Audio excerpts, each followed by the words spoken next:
We see in Pittsburgh, in Roethlisberger, and the way he reacted to a quarterback being selected. Why do we know that it's going to be different here between you and Sam Darnold? Yeah, everybody's different, but you know, the situation for me, understanding you know, the direction the organization's heading with the position and where I'm at in my career, and you know, want to do everything I can to play good football myself, because that's you know, the number one way you can serve your team as a quarterback is going out and play good football. But also when you take a guy as we did with Sam, is to you know, share your experience and give what you can to him, so that when it's his time, he can put his best foot forward as well. What have been your early impressions, Josh, of Sam? Oh, he's first and foremost, just as a person, he's a great guy to be around.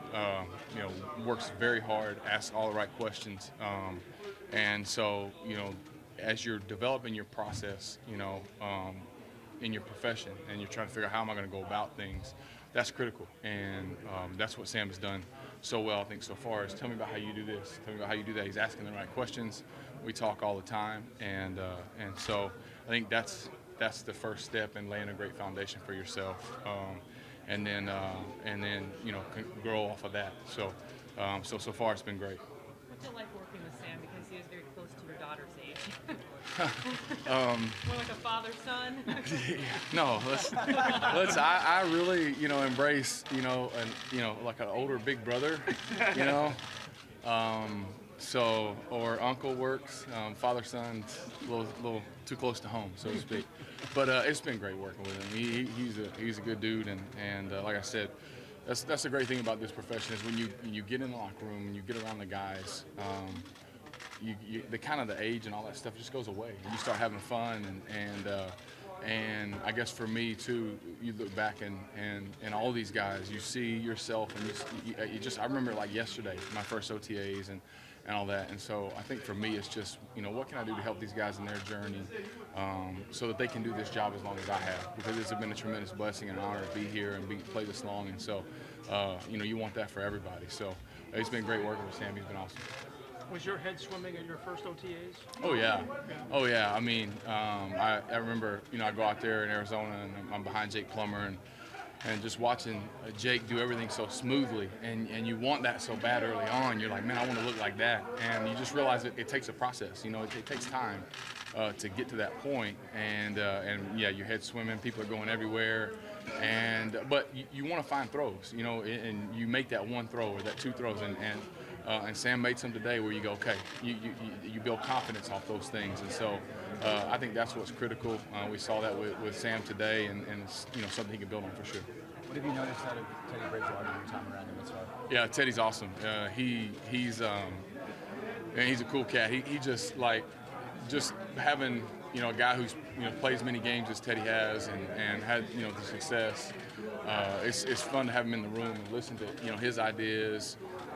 And the things that, you know, he was around, you know, a successful group last year in Minnesota, and so listening to some of the things that, you know, if they tweak this player, they do that, you know, it's great, and you know, just his ability to talk ball has been awesome. So I'm really excited about Teddy, and then more importantly, just what Teddy brings to our locker room as a leader is great, because he's been the guy before, and so he understands, you know, what it takes, and so he's great with the guys. So you know, anytime you can add another leader like that to your team, and that adds value to your group, and we certainly got that with Teddy.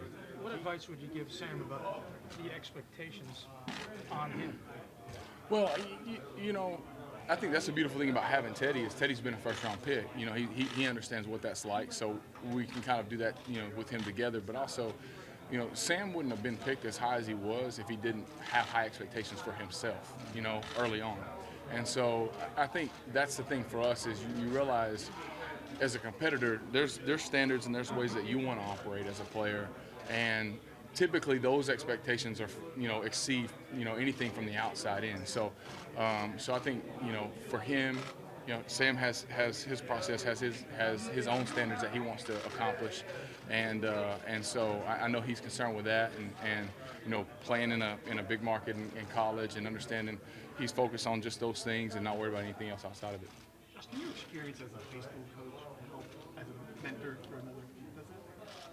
Yeah, I mean, I think so. I think it was good for me best part about it was my daughter was getting ready to go to high school a few years afterwards, so you kind of got me back into that mindset. Oh yeah, that's what they're talking about. So I think yes, it was a great experience for me. It had a lot of value, and I think as a player, the thing I walked away with is, when you're coaching, you stop at the sideline, and that guy goes out there and he plays. And so the manner in which you deliver the information and the manner in which they have to know the play and how to execute is different than, I think, when you're a player, you go, I got it, and you walk out there and you do it. And so for me, during that time, having gone through that and then getting back in the league, when I got back in, I more approached my job like I was going to have to teach it and coach it.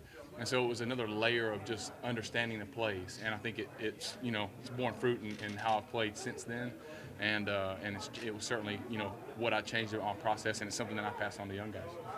How do you balance your competitive drive from wanting to be the starter with also knowing that someday, Sam's going to take over? So how do you balance all that? Well, it's just I guess it's kind of like life. I mean, you just live that day one day at a time, and tomorrow's not promised, and all those things. And so just maximize that day, go get it, and have fun and compete and all that. And one day, everything comes to an end, and so that time will come. And so for me, like I said, the best thing I can do for this football team is to go play good football, and on the way and the meetings and all those things, help Sam, help Teddy as much as I can, pass on my knowledge, and then when it's time for those guys to play, if the coaches make those decisions, I'll have their back 100%, because ultimately it's what's best for the Jets. It's what Todd and those guys decide.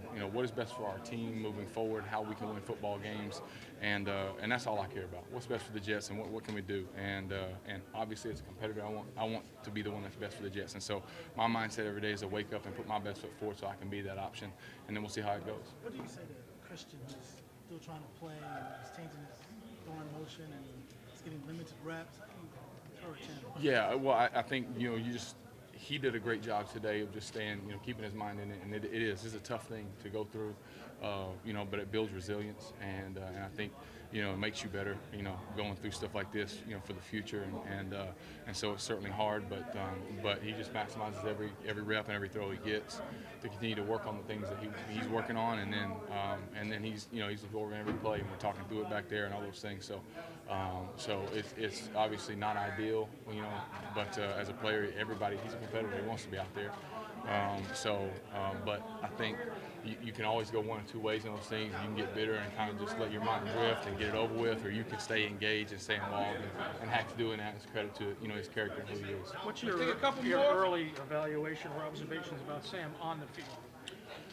Well, I think early evaluations, it's still obviously very early, but I think for me, when you go out there, with any rookie, especially obviously high picks, you want to see, their talent level. We want to see their skill set, and so that's obviously, something that you watch. He's athletic, and, ball comes out of his hand really nice, and he got a good strong arm, and so.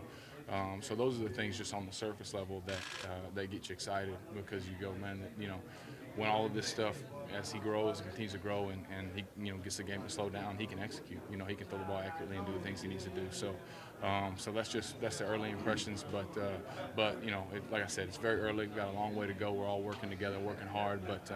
But he did some good things today, and there'll be obviously a lot of things that he's going to be continually learning. But he did show obviously the talent and the skill why he was picked so high. What's the question that he's asked you that impressed you the most? Golly, there's been a lot of them. A question that he's asked me that impressed me the most. His thirst for knowledge. Yeah, his thirst for knowledge. I mean, the best one, I think honestly the best question he asked was, like the type of hair gel I use.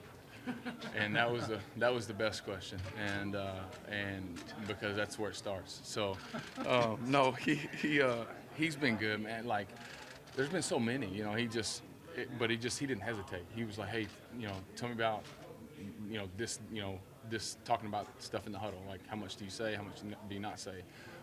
Talk about study habits. What are the things you like to do study-wise? Like, how did you learn to spit plays out in the huddle? What were the things you did?